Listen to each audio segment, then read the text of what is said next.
Look, this text is a text about what's called soteriology. How is it that a person becomes saved? How is it that a person enters from death to life, from the kingdom of darkness to the kingdom of light? And this guy comes in like it's an answer to a question. I think I already know maybe the answer, and I'm going to want you to just confirm maybe for me what I think. But he definitely is not coming weak or unsure. It's knowledge that he seeks, right? At least that's what it appears. Now, it is important to remember the context in which this occurs. We've already had a story about, Jesus has already just told a story about a banquet where people put themselves too close to the host and have to be told to sit back, and people that sit far from the host are told to move forward. You remember that story? We just heard a story of two people that go into the temple to pray. One of them goes up front and says, I thank you, God, that I'm not like other people, that I give a tenth of all that I possess, that I pray all the time, that I'm excellent. Thank you. Thank you, I'm not like this sinner in the back. And in the back there is this tax collector, this sinner, who doesn't even think he can approach the altar, beats his chest, says, have mercy on me, God, a sinner. And Jesus said, that's the one that goes away justified. So that's also part of the context here. The posture in which you come to Jesus. So Jesus he's drawing on the 10 Commandments, but he's not choosing them all. Did you notice that? You know the commandments. And then he chooses the last 5. Why? Does anybody know? Look, the 10 Commandments are broken into 2 sections. One is vertical. The first 4 commandments are totally vertical. You should love the Lord your God with all your heart. No idols. Don't take the Lord's name in vain. Remember the Sabbath, keep it holy. That's about us. This is vertical, right?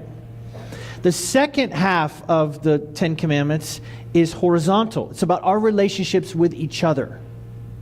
It has to do with justice, with wholeness, with the Hebrew concept of shalom, like right relationships with each other. That's why we don't commit adultery. That's why we don't steal. That's why we don't kill each other. Can we just agree it's hard to have right relationships with people that might kill you? This is what lying and adultery and an inequity between us, brokenness between us. Why do you think Jesus chooses to talk to this guy about the second set of commandments, not the first? So when Jesus said, look, the whole law is summed up in this. Love the Lord your God with all your heart and love your neighbor as yourself. That's the whole, what he means is that all the commandments are summed up in those 2 axes. Those 2 axes. Axis? Axi? I don't think that's correct. Those 2.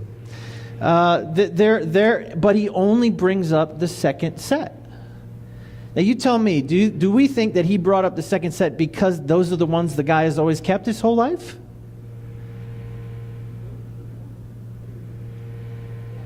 Just turn to your neighbor and answer that question. Do you think that Jesus is bringing up the second set because that is the root of his righteousness? In other words, this guy, he kind of has kept those things his whole life. Or is Jesus bringing up that second set because that's precisely the ones he has not kept? Just turn to somebody and tell them what you think. Come on, don't be scared. You have to vote. You have to pick a side.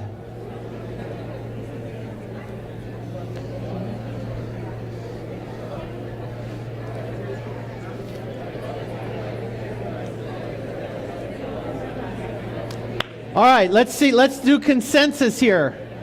This is like theology by democracy. Hermeneutics by democracy. Who thinks that Jesus is touching on this thing, bringing up the second side, the human, the relational side, because the guy has not lived that his whole life? Who's on that side? All right, and who thinks, no, he's bringing those up because that is, he can say, yeah, those are the bits I've done. Who thinks that? Oh, interesting. Okay. Huh. Do I have to be the tiebreaker? Is that what that is? Yes, maybe. I mean, let me ask you this other question. Why does Jesus have an issue with him calling him good teacher? Yeah, it's almost, maybe it goes back to something that Tricia said. It's almost like this guy is coming into the conversation with like, look, I'm a good guy, you're a good guy. In other words, Jesus starts with this guy with the doctrine of sin. Before we can have any question about how you get into the kingdom of heaven, we first have to settle the issue of what's called the doctrine of sin, which is you are not a good person. And don't call me good. Even though Jesus actually is good, he's like, why are you calling me good? In other words, you're walking up to a teacher, a man, a human being, and you're using the word good because you believe that that's possible. You believe that there's good people and bad people. And you actually believe you're one of the good people. That's the problem. This is why the guy has no problem, like a complete straight face when he says to Jesus, all of these I have kept since I have a boy. Really? Jesus comes up to you and says, come on, let's talk about the commandments, all the things that God has told us to do. And your response to him is going to be, I've done all of those. That's a set. That guy has a set on him. Brass, titanium. Sorry, that's crass. That's what happens when you don't prepare. It's what happens when you do prepare too, but... I mean, think of the audacity to say to Jesus, yeah, totally. You've probably kept those commandments, and so have I. You're good, I'm good. I think of myself as good. And Jesus already has a problem with that. He starts with the doctrine of sin. And then I think, because of that, because Jesus wants to talk about, do you consider yourself good? Do you consider yourself a good person? And then he exposes that he does. He does. He thinks that he has kept the heart of the law towards other human beings since he was a young man. And Jesus only doesn't want to talk to him about his observation of the Sabbath. He doesn't want to talk to him about his whether he's ever taken the Lord's name in vain or what his prayer life is like. He wants to talk to him about how he is with other human beings. And this is where we get into the problem of wealth. Because is it possible? This is the deep, dark, penetrating, difficult question that this text brings to us. Is it actually possible to live a life hoarding extreme amounts of wealth while other people around you suffer and say that you have kept the heart of the law towards other human beings? Is that possible? Is it possible to say, I'm going to keep all of this stuff for me while other people suffer, and I could alleviate their suffering, but I'm not going to, and yet to somehow believe in your own righteousness that you're a good person, that you're upholding the justice part of the law? I mean, this is exactly what Jesus is pointing out. So when he says to him, okay, fine, one thing you still lack. There's one thing you lack. Show me that you have kept all of these things since you were a boy. And I think that's part of what's being uncovered here, is that the guy who walks up and everyone's probably thinking, now here's a good guy. Successful, look at him, put together, never said a wrong thing, his mother must be so proud. Not broken, not a sinner, not the kind of person that comes to Jesus. And this guy, it just doesn't work. His self-righteousness and the righteousness of Jesus are incompatible. They can't find reconciliation together. And Jesus isn't trying to be mean about it. I actually think there's a kind of generosity from Jesus to say, here's what you need to do. He's not trying to put him down. He's not trying to say, please, don't come in here acting all self-righteous. I'll embarrass you in front of everybody. He's saying, look, there is a way to be righteous, and you're very, very far from it. Here's how you do it. I think Jesus is going right to the point of where he thinks he is most righteous, to show him that he hasn't kept the first commandments either. That actually he does not love the Lord his God because he loves money. And in point of fact, you don't love your neighbor and you don't actually love God. You have not brought honor to his name in the earth because you have hoarded for yourself wealth and kept it from the needs of others. This is part of his exposing. But he's not doing it in a harsh way. This is really interesting to me. He's not coming at him with guns blazing. It's almost like he wants to, again, this is soteriological, he wants to save him. I think the whole text turns on this moment of sadness. Because it could go another way. He could say, okay, well, if that's what it takes, I would gladly do that. It's like there is this moment in this guy's life, and so there is in ours, where God asks us to do something, calls us to that one thing that we have yet to do. that we won't do. This line we've drawn in the sand that say, God, I'll do all of this, but not that, not more than that, only to this. Don't ask me to do that. Don't ask me to go that far. And it's that place, it's that request, it's that command, however you want to say it. It's that interchange to say, okay, I'm gonna move from here to there. I'm gonna do what you're asking me to do. It's at that place, that junction, that nexus where we either get joy or sadness. And it's, what do you believe? Where do you believe joy comes from? Where do you believe sadness comes from? So he's sad because he can't trust that Jesus is telling him to do something that will be awesome. He doesn't believe that if he sold all of his possessions and gave them to the poor, he would come out on the other side of that a better man. Joyful, actually. And the irony is, he thinks this stuff is what makes him happy, or at least he believes it's too painful to let it go. It's too sad. And it really is his sadness which sends him to hell. It's this, I cannot believe that there could be joy in the relinquishing of this thing that God is asking me to relinquish. I started thinking about...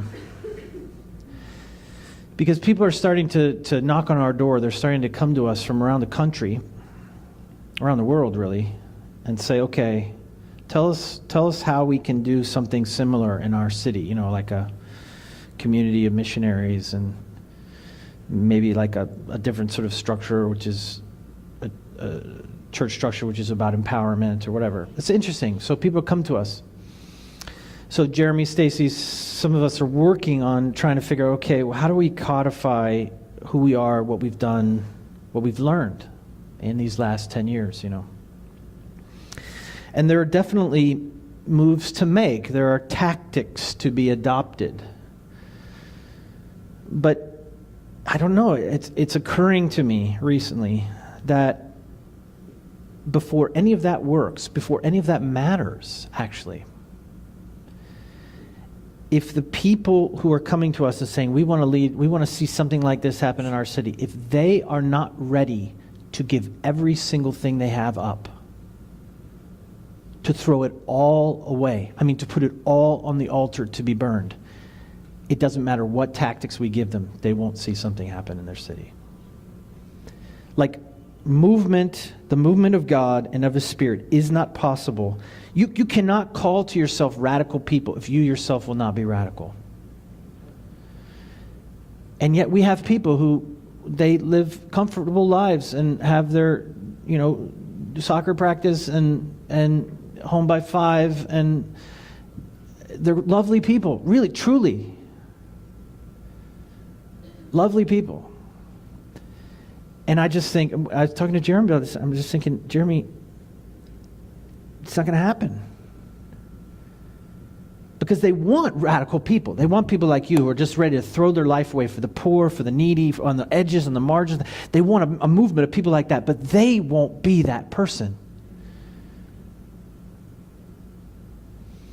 It's making me think, okay, what do we say to them? And I feel like there has to be a conversation exactly like this that happens between us, all of us, and Jesus if we want to see something break loose in our lives.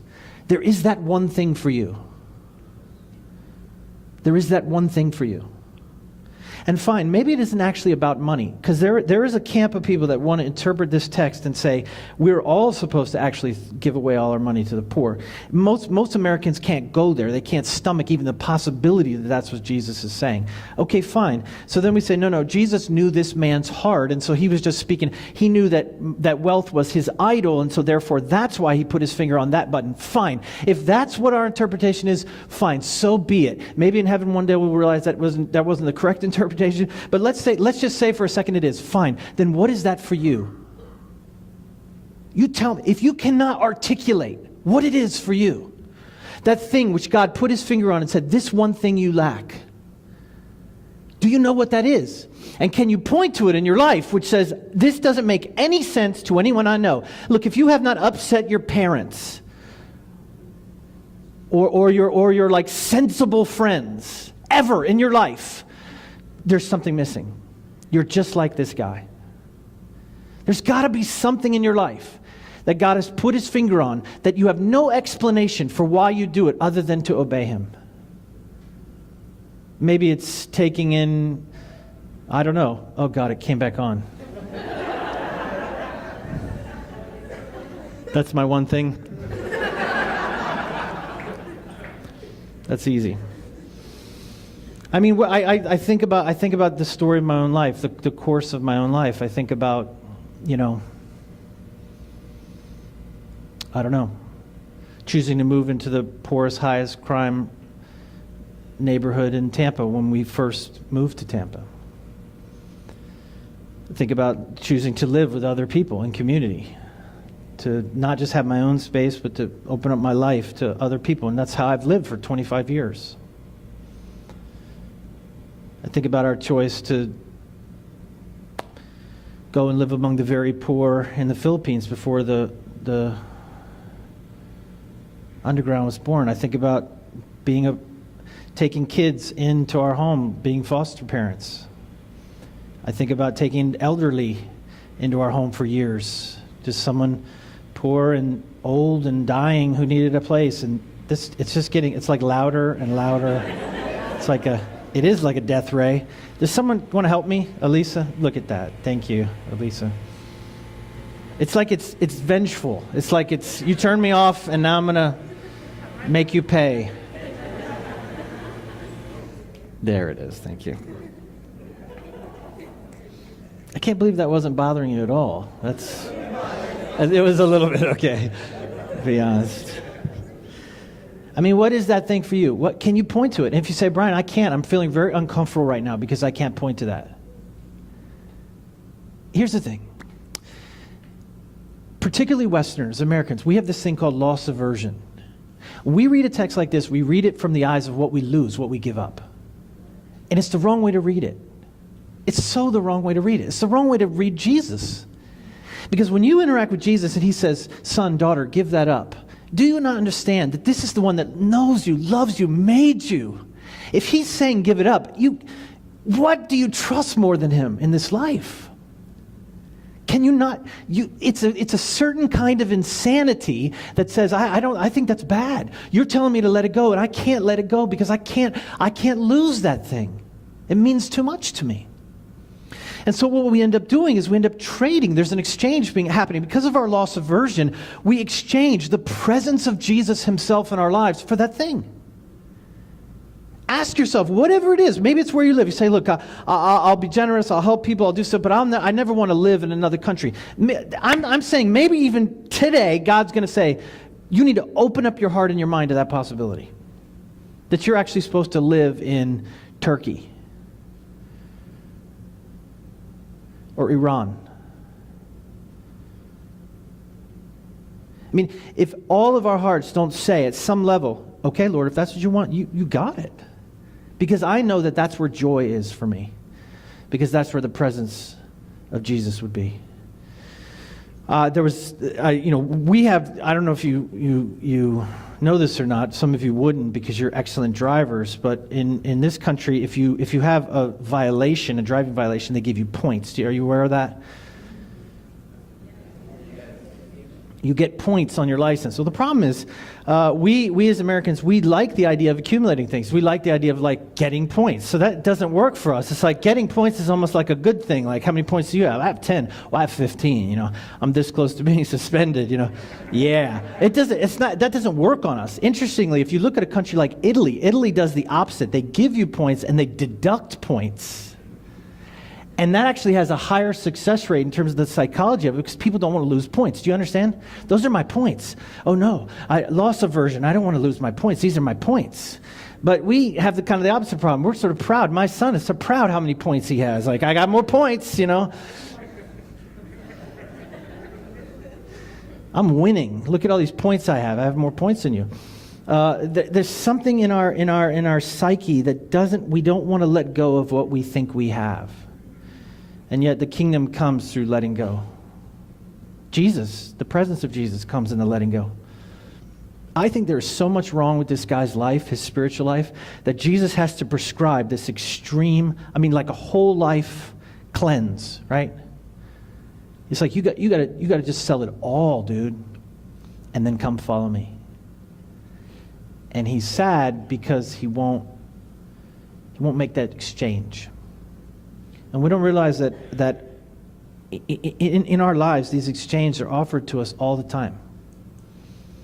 And maybe for you it is money, or it has something to do with money, but maybe it has something to do with where you live, or who you allow in your house, or how much time you spend doing your hobbies, or whatever it is for you. But I'm asking you this morning to ask yourself, to let Jesus ask you that question, this one thing you lack, to actually put his finger on something in your life, that all the people that you know would be like, why do you do that? That makes no sense. And your only answer has to be because it's that place of breaking and giving and trusting and experiencing the joy, the presence of Jesus. It's something he asked me to do.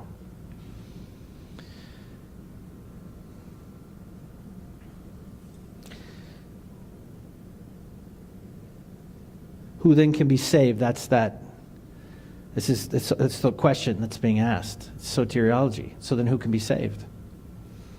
Because the problem that everyone's having standing around is not that a broken person or a sinful person has come to Jesus and Jesus is saying, look, I can do something for you.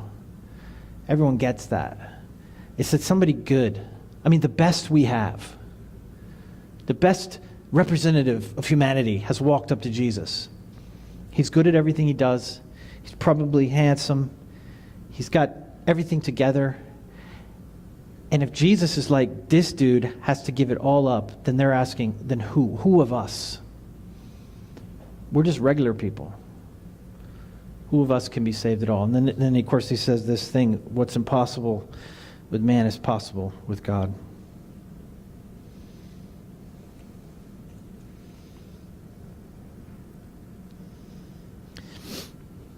You know what's interesting is that we have this story of a Pharisee and a tax collector. And then we have this, so these two men, one who thinks themselves righteous and stands before God as if they are, and one who knows he's not righteous. But listen, in that story, the Pharisee would not necessarily have had any money. Do you understand? The tax collector, this is where it gets interesting. The tax collector would have been wealthy. So the tax collector in the first Matthew 18 or Luke 18 story is the hero in a sense. He goes away justified. Even though he's rich, he sees himself as a sinner. Can you understand? And he says, have mercy on me, God, a sinner. And so you have this contrast, this juxtaposition between a self-righteous person who thinks they keep the law and a rich person who is not keeping the law, but knows he's not. Then you have this story. This interaction with an actual rich person who can't make that exchange, who can't give up, who does not see himself as a sinner and is therefore condemned. And then, just a few verses from now, we get this story. There was a wealthy man, another rich man, just on the heels of this story, another rich man who was a tax collector called Zacchaeus. And Zacchaeus is some sort of conflation of these two people. He, just like the story of the banquet, he does not think he can come up to Jesus. He keeps his distance from Jesus, but he wants something from Jesus. He knows himself as a sinner. He knows himself as being a vile person. And so when Jesus is coming around, he wants to see him, so he climbs up a tree. Remember that? He's short. Remember Vacation Bible School or whatever you went to? One of the most profoundly important soteriological texts in all of the Bible is the story of Zacchaeus, and we've reduced it to a short man getting into a tree. It's an abomination. Listen, Vacation Bible School is not helping the world, if that's what we're teaching. I'll tell you why it's so important, because what you have is a rich man who says, I have to stand far off from God because I'm sinful. Rich and sinful. Rich and aware of his sinfulness. And when Jesus sees Zacchaeus in the tree, remember what he says? Does anyone remember? We're still dialoguing here. I know I'm doing most of the talking, but does anyone remember? What does he say? Come down. Today I'm going to eat in your house. I knew you guys knew it. See, Vacation Bible School, it came through for you.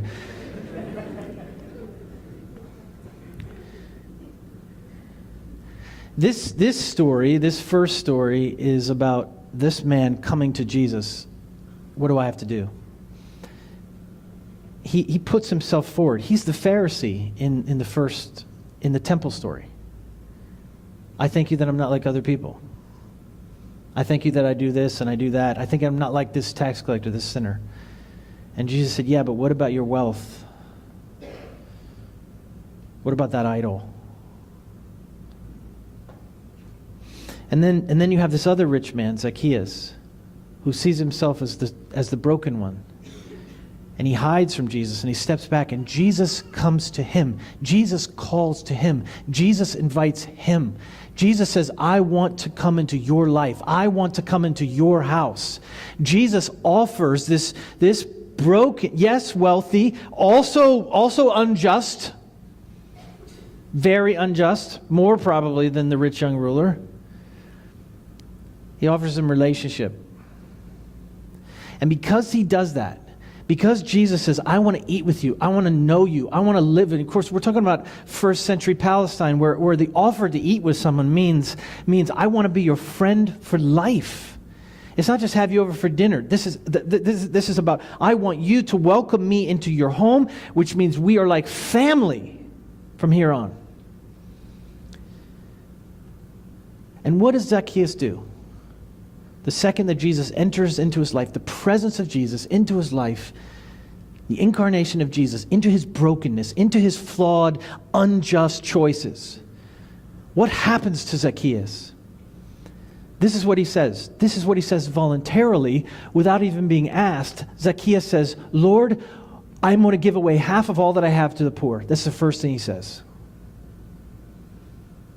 Now, you have to understand, for Zacchaeus, the money that he would have taken as a tax collector, we're talking about not just the IRS here or something. We're talking about a confederate with the Roman Empire. We're talking about someone who was abusing or exploiting his own people, taking massive tariffs on top of Roman taxes to line his own pockets. He was not just getting rich off the poor. He was getting rich off the poor who lived right around him. Do you understand?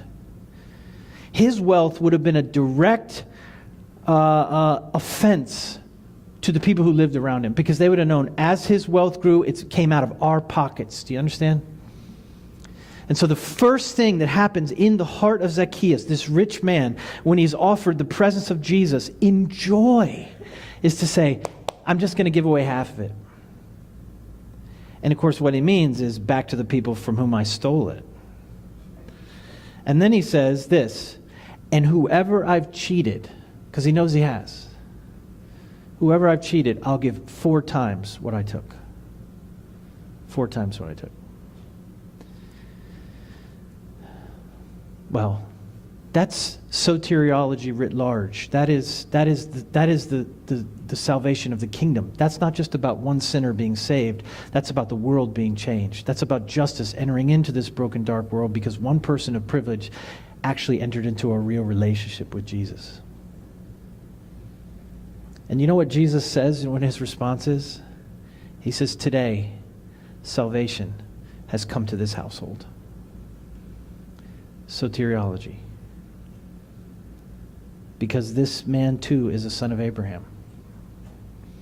Today, salvation. Of course, I think part of what Jesus means is, this is the house of Zacchaeus, and today, salvation has come into this household. Jesus himself is the salvation. For Zacchaeus, for this rich ruler, for you, for me, you're being offered a relationship with Jesus still. The presence of Jesus in your life. And if he's put his finger on something and said, give that up, you ought to do it. Maybe you should do it because it's just. Maybe because all of us in this room have more than we need. All of us in the room have more than the rest of the world, the lion's share of the world. The church in America, the average Christian in American churches give about 2% of their income. That's reprehensible.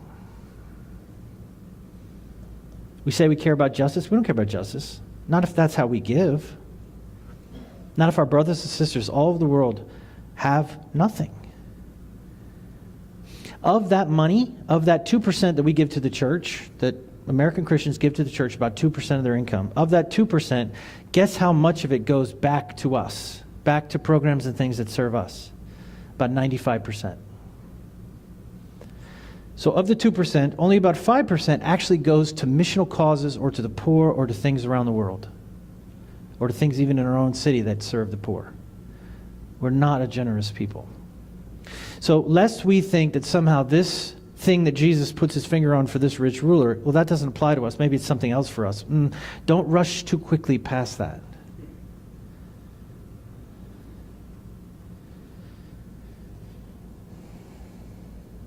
I know I said 3 waves, but I'm feeling like that's enough.